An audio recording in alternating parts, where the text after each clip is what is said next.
Does my partner love me? Will they leave me for another person? What if I'm not enough? God, you're so needy.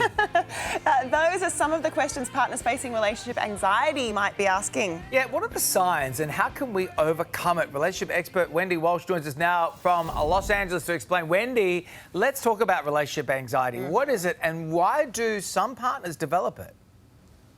Well, we should be clear that that isn't a bona fide diagnosis, relationship anxiety. It's really symptoms of an anxious attachment style. You see, we develop our attachment style early in life in the first few years when we have relationships with primary caregivers. And if there's a lot of loss or fear or abandonment, we drag that into our adult romantic relationships. So how it presents is a constant fear of abandonment, fear of rejection, feeling unlovable. So people are in relationships, but they have a lot of anxiety in their relationship instead of feelings of security. So how do we know if we're experiencing relationship anxiety? Like, what are the signs?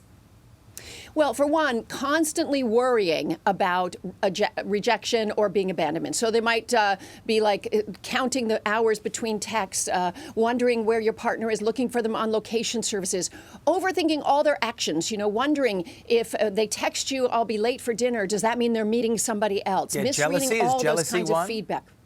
Jealousy is a big one. And also the biggest one of all is an inability to leave toxic relationships. In other words, their fear of abandonment is greater than the fear of the uncomfortableness of staying. Let's say you're not in a toxic relationship though, Wendy, but you are in a relationship with somebody who does have these anxieties come up. What effect can that have on the partner? Well, first of all, people with relationship anxiety tend to push their partners away because they're pressuring them so much. Do I look cute in these jeans? Do you love me? Whatever. They eventually just wear them down, and it creates a lot of stress. The other thing that's really important is people with relationship anxiety unconsciously attract people who will abandon them. It's like their self-fulfilling prophecy comes true. So then, Wendy, how do we overcome this?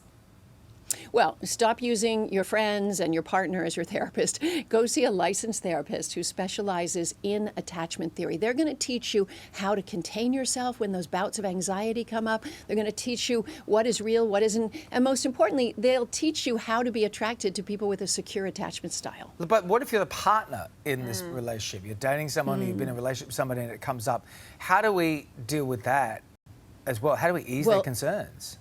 Well, yeah, don't take anything personally. Don't get defensive. Don't get into a power struggle by withholding the compliments that they crave, right? Instead, reassure them constantly, because if you can stay calm, loving, and stoic, sometimes that's enough to calm them down. And of course, when the time comes, turn the conversation towards therapy.